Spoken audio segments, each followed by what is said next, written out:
जरूर देखिएगा। थोड़ा लॉन्ग वीडियो होगा, 20 से 22 मिनट का वीडियो होगा, तो जरूर मेरे प्यारे बच्चों पूरा देखिएगा। और साथ ही देख सकते हैं फिर कुछ बेसिक सा इन्फॉर्मेशन है, खंडों में ऑब्जेक्टिव टाइप क्वेश्चन है। और ये आपका बहुत बड़ा खुशखबरी का बात है कि एग्जाम 2024 में भी आपका दोगुना ऑब्जेक्टिव पूछा जाएगा, ठीक है ना मेरे प्यारे बच्चों, ठीक है ना। तो चलिए आइए बिना विलंब किए हुए अपन यहाँ पे कमाल की क्लास की शुरुआत करते हैं। अगर देखिए अभी तक आपका 0 लेवल का तैयारी है मेरे प्यारे बच्चों, तो मेरा पीडीएफ खरीद लीजिए। अगर आपको 400 प्लस लाना है, अभी से 0 लेवल तैयारी है। अगर आप कहीं पे देखिए प्रश्न पूछा जाए क्या, देखिए अतिसार नामक रोग जो है ना आपका होता है, बता दीजिए मेरे प्यारे बच्चों। देखिए जितना भी क्वेश्चन इस वीडियो में सारा का सारा किसी ना किसी वर्ष आपका पूछा गया, ठीक ना। चलिए देखिए अतिसार नामक रोग जो ना आपका किसके कारण होता है। देखिए मेरे प्यारे बच्चों अतिसार नामक जो ना एंट अमीबा हिस्टोलाइटिका के द्वारा क्या होता है, अतिसार नामक रोग होता है। जरूर याद रखिएगा। 1 नंबर क्वेश्चन का राइट आंसर क्या होगा, ऑप्शन नंबर ए। ध्यान से देखिए और गजब तरीके से लगाइए, ठीक ना। पीडीएफ जरूर खरीद लीजिएगा, ये नंबर आपको दिख रहा है, ठीक ना मेरे प्यारे बच्चों। चलिए अब देखिए क्वेश्चन संख्या 2 देखिए आपके स्क्रीन पे, बहुत बढ़िया प्रश्न है, सारा का सारा पूछा ही गया किसी ना किसी वर्ष, ठीक ना। गेमीट का निर्माण को क्या कहते हैं, अब बता जरा मेरे प्यारे बच्चों, गेमीट के निर्माण जो होता है ना वो आपका क्या कहलाता है। देखिए गेमीट के निर्माण जो कहलाएगा मेरे प्यारे बच्चों, देखिए गेमिटोजेनेसिस कहलाएगा। क्या कहलाएगा, गेमिटोजेनेसिस। क्या कहलाएगा, गेमीट के निर्माण क्या कहलाता है, तो गेमिटोजेनेसिस। ऑप्शन क्या होगा, 2 नंबर का ऑप्शन डी इसका बिल्कुल राइट आंसर होगा। जरूर याद रखिए, कहते ना रेख हौसला वो मंजर भी आएगा, प्यासे के पास चलकर समंदर भी आएगा, थक के ना बैठो वो मंजिल की मुसाफिर मंजिल भी मिलेगा, और मेरे प्यारे बच्चों मिलने का मजा जरूर आएगा। चलिए किसी आबादी का स्वरूप आपका निर्भर करता है, सीबीएसई में भी ये क्वेश्चन पूछा है, काफी ज्यादा खास है, बता दीजिएगा। किसी आबादी का स्वरूप आपका किस पर निर्भर करता है। देखिए कोई कहीं पे आबादी बहुत ज्यादा, उसका निर्भर जो करेगा ना वितरण पर भी करेगा, और जातीय रचना पर भी करेगा, और साथ ही घनत्व पर भी, ठीक है। तो इसका राइट आंसर क्या लगेगा, ऑप्शन नंबर डी इसका करेक्ट आंसर हो जाएगा। देख लीजिए गजब तरीके से वही प्रश्न पढ़िए जो कि आपके एग्जाम में पूछा जाएगा, ठीक ना, क्योंकि एग्जाम जो ना आपका बहुत ज्यादा नजदीक है, ठीक ना। चलिए अब देखिए 4 नंबर क्वेश्चन देखिएगा, मानव जनसंख्या का अध्ययन क्या कहलाता है। अब देखिए मेरे प्यारे बच्चों मोस्ट वीवीआई क्वेश्चन और काफी ज्यादा खास है, बता दीजिएगा मानव जनसंख्या का अध्ययन क्या कहलाता है। देखिए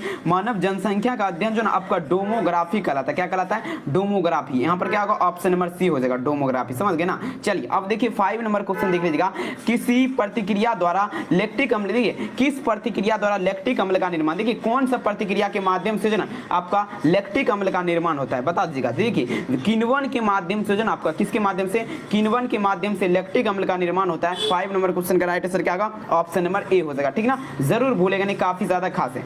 अब देखिए क्षय रोग का संक्रमण मुख्यतः किसके रूप में होता है, अब बता दीजिएगा। क्षय रोग का बात रहे मेरे प्यारे, जिसका संक्रमण जो ना किसके रूप में होता है, बताइए जरा। 6 नंबर क्वेश्चन का राइट आंसर क्या होगा, देखिए यह हवा के द्वारा क्या होता है, क्षय रोग का संक्रमण होता है। 6 का क्या होगा, ऑप्शन नंबर ए हो जाएगा। जरूर याद रखिएगा, काफी खास क्वेश्चन है और एग्जाम में लड़ने वाला क्वेश्चन है, ठीक ना। चलिए अब देखिए 7 नंबर क्वेश्चन देख लीजिए आपके स्क्रीन में, देखिए पूछे क्या, किसी भी जनसंख्या में उपस्थित समष्टि जीन एवं उसके अलील को क्या कहते हैं। अब बताइए जरा मेरे प्यारे बच्चों, कोई भी जनसंख्या उसमें जो ना उपस्थित समष्टि जीन उसके अलील आपका पूछे रहे क्या कहलाएगा। तो देखिए 7 नंबर क्वेश्चन का राइट आंसर यह जो कहलाएगा डियर स्टूडेंट, यह कहलाएगा आपका जीन कोष कहलाएगा। क्या कहलाएगा, जीन कोष। जरूर याद रखिए मेरे प्यारे बच्चों, पीडीएफ नहीं खरीदे तो ये नंबर आपको दिख रहा है 720191 25280। अगर आपका 0 लेवल तैयारी है तो आपका हीरो लेवल हो जाएगा, जरूर खरीदिए। चलिए 8वां नंबर देखिए, भ्रूणपोषीय बीज इनमें से पाए जाते हैं। अब बता दीजिएगा मेरे प्यारे बच्चों, भ्रूणपोषीय बीज किसमें पाया जाता है। ये देखिए आपका 12th का क्वेश्चन है और काफी ज्यादा खास है। देखिए भ्रूणपोषीय बीज जो पाया जाता है मेरे प्यारे बच्चों, ये आपका उपरोक्त सभी में, देखिए अरंडी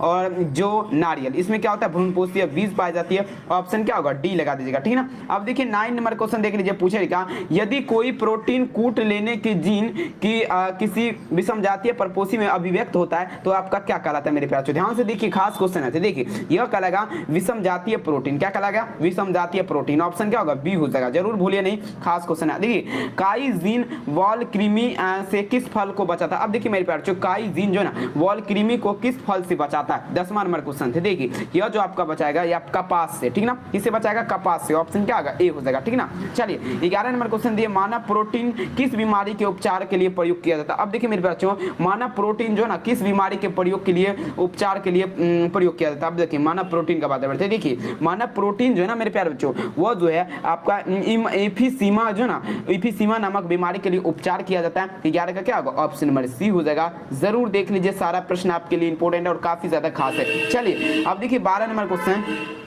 विश्व स्वास्थ्य संगठन यानी कि WHO के द्वारा ध्वनि प्रदूषण का मापक आपका क्या है? बताइए मेरे प्यारे बच्चों, WHO के द्वारा ध्वनि प्रदूषण का जो ना ध्वनि विश्व स्वास्थ्य यानी कि WHO के द्वारा ध्वनि प्रदूषण का मापक पूछा जा रहा है क्या है? तो देखिए यह जो होगा डियर स्टूडेंट, ये आपका 20 से लेकर के 30 डेसिबल तक हो जाएगा। ऑप्शन देखिए ए है, ठीक ना। चलिए नेक्स्ट क्वेश्चन देख लीजिए। क्वेश्चन से क्या 13 दिखेगा, विश्व पर्यावरण दिवस आपका मनाया जाता है। बिहार बोर्ड का क्वेश्चन है, काफी ज्यादा खास है। देखिए विश्व पर्यावरण दिवस का अगर बात करें मेरे प्यारे बच्चों, ये आपका 5 जून को मनाया जाता है। कब मनाया जाता है? तो 5 जून को मेरे प्यारे बच्चों जरूर याद रखिए। कहते हैं ना, हो चुका है आगाज जलन का, युग बदलने की तैयारी, जीत उसी का होगा मेरे प्यारे बच्चों जिसका संघर्ष है जारी, मेहनत है जारी। 14 नंबर देख लीजिएगा, कौन सा पौधे में देखिए कौन सा पौधा मैंग्रोव क्षेत्र में पाया जाता है? अब बता दीजिए डियर स्टूडेंट, कौन सा ऐसा पौधा है जो कि आपका मैंग्रोव क्षेत्र में पाया जाता है? 14 नंबर क्वेश्चन। देखिए मैंग्रोव क्षेत्र में जो पाया जाता है ना पौधा आपका, वो आपका ये पौधा है राइजोफोरा नामक एक ऐसा पौधा है जो मेरे प्यारे बच्चों जो कि आपका जो ना मैंग्रोव क्षेत्र में पाया जाता है। Option A.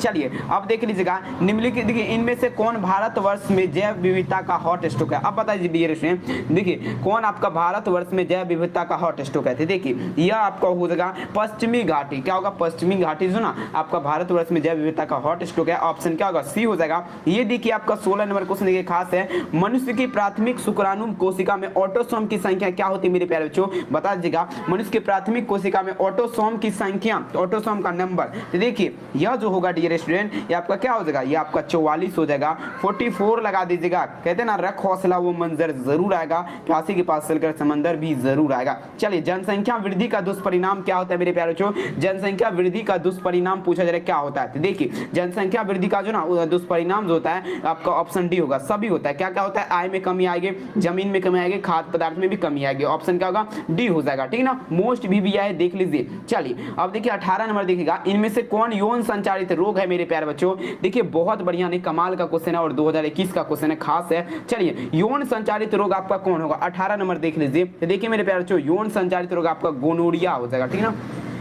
गोनोरिया क्या है? यौन संचारित रोग है। ऑप्शन नंबर सी हो जाएगा। चलिए अब देखिए 19 नंबर, आरयू दवा का प्रयोग की जाती है। अब बताइए जरा मेरे प्यारे बच्चों, आरयू दवा का प्रयोग किसके लिए किया जाता है? और देखिए ये भी काफी ज्यादा खास है और मोस्ट वायरल क्वेश्चन है। तो देखिए आरयू दवा का प्रयोग जो ना गर्भपात के कारण के रूप में किया जाता है, ठीक ना। गर्भपात को कारण के रूप में, ठीक ना। ऑप्शन क्या होगा? सी इसका बिल्कुल राइट आंसर, ठीक ना। चलिए अब देखिए यहाँ पर देखिएगा, F2 संतति के बाह्यलक्षणीय अनुपात अपूर्ण प्रभाविता है, जिसका स्थिति में आपका पूछा जा रहा है क्या होगा? देखिए ये भी आपका 2021 का क्वेश्चन है, बहुत बढ़िया प्रश्न है मेरे प्यारे बच्चों। देखिए यह जो आपका हो जाएगा 20 का राइट आंसर क्या होगा? ऑप्शन नंबर क्या? बहुत बढ़िया नहीं, कमाल। चलिए 1:1 हो जाएगा, यानी कि कहने का अर्थ क्या हुआ? 1/2, ठीक ना। Option number C. चलिए अब यहाँ पर देख लीजिए, इनमें से कौन सा मेंडल का नियम का व्यापक है मेरे प्यारे बच्चों? बता दीजिएगा, मेंडल के नियम का व्यापक कौन होगा? तो देखिए यह आपका स्वतंत्र अपव्यूहन का नियम जो ना आपका क्या है? मेंडल के नियम का व्यापक है। ऑप्शन क्या होगा? यहाँ पर सी हो जाएगा, याद जरूर रखिएगा। देखिए सारा जितना भी इस वीडियो में आपको क्वेश्चन बताऊंगा सारा मेरे प्यारे बच्चों आपके लिए काफी ज्यादा खास होगा, ठीक ना।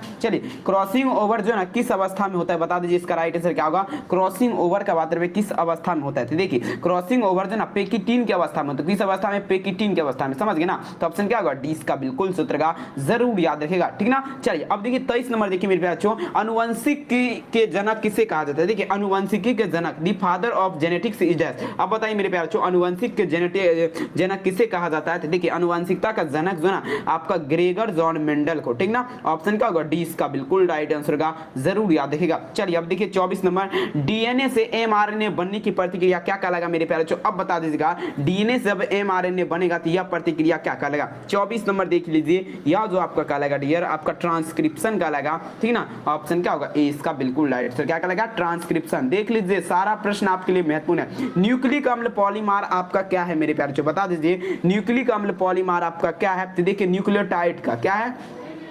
न्यूक्लिक अम्ल पॉलीमर क्या है? न्यूक्लियोटाइड का। ऑप्शन ए होगा, ठीक ना।